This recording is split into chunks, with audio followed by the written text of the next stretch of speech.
dans un petit village paisible, bordé de montagnes bleutées et de champs de rizières qui ondulaient sous le vent, vivaient deux jeunes femmes inséparables, Bonnie et Teresa. Depuis l'enfance, elles étaient comme les deux moitiés d'un même cœur. Ensemble, elles avaient connu les premiers pas hésitants à l'école, les secrets chuchotés à la lueur des lampes à huile, les rêves tissés à la tombée du jour. Elles se soutenaient dans les moments difficiles, riaient jusqu'aux larmes pendant les fêtes de village et partageaient la moindre de leurs réussites. On disait d'elles qu'elles étaient comme les deux ailes d'un oiseau, inséparables, équilibrées, complémentaires. Mais sous cette harmonie parfaite, un déséquilibre grandissait, invisible à l'œil nu.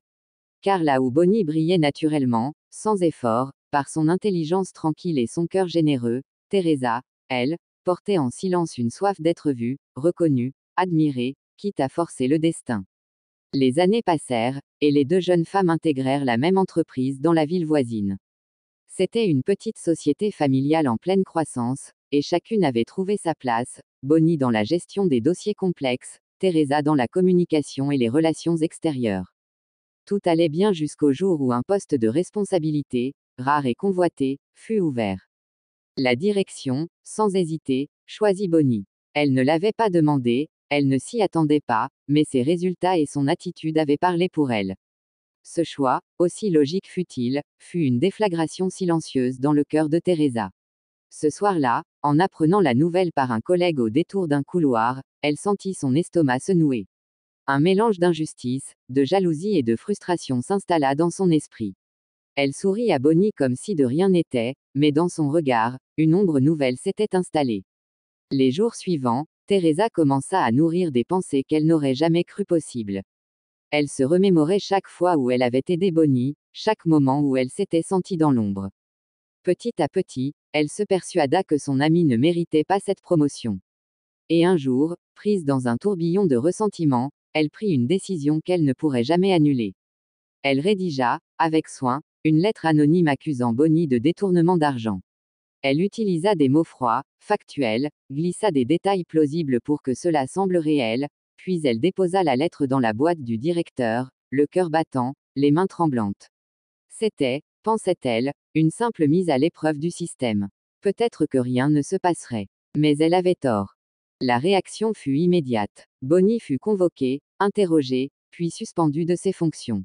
Quelques semaines plus tard, sans pouvoir prouver son innocence face aux soupçons savamment orchestrés, elle fut licenciée. Le choc fut brutal. Elle ne comprenait pas. Aucun mot, aucune explication. Juste des regards fuyants, des silences lourds, des papiers froids. Teresa, elle, jouait son rôle d'amie fidèle à la perfection. Elle lui apportait du thé, des mots de réconfort, des promesses de soutien. Je suis là pour toi, disait-elle avec une tendresse feinte. Mais en elle, un vide étrange s'installait. Car avoir ce qu'on désire, lorsqu'on l'a volé, n'apporte pas la paix.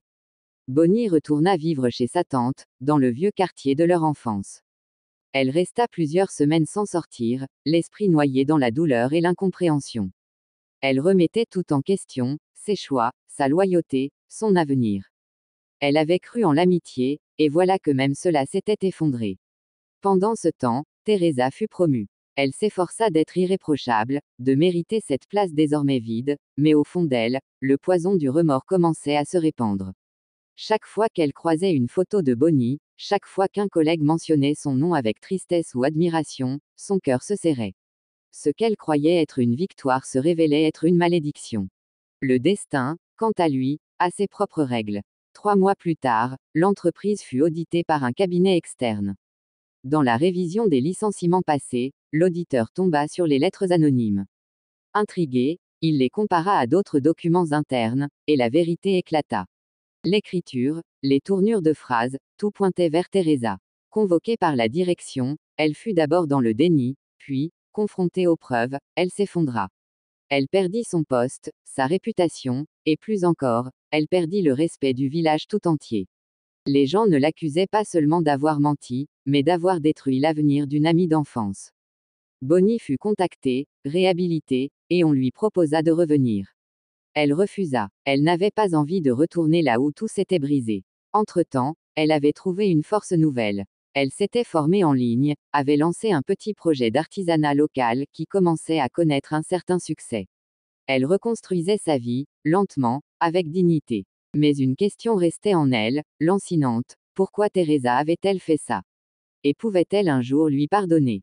Un soir, alors que la pluie tombait doucement sur les toits du village, quelqu'un frappa à sa porte. C'était Teresa. Amaigrie, épuisée, elle tenait à peine debout. Elle ne parlait pas, elle suppliait du regard. Je n'attends rien de toi, dit-elle d'une voix brisée. Mais je n'en peux plus. Je voulais juste que tu saches, que je regrette. Bonnie la fixa longuement. Elle n'avait plus de haine. Seulement de la tristesse. Et une immense fatigue. Elle ouvrit la porte, sans un mot, et la laissa entrer. Ce n'était pas un pardon immédiat. Ce n'était pas une scène de réconciliation joyeuse.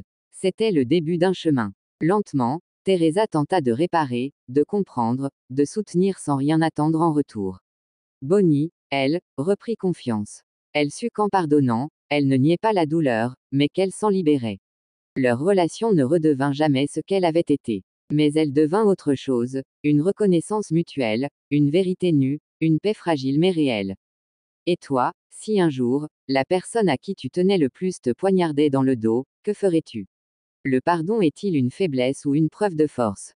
Dis-nous en commentaire ce que tu aurais fait à la place de Bonnie. Et si tu as aimé cette histoire, abonne-toi pour en découvrir d'autres.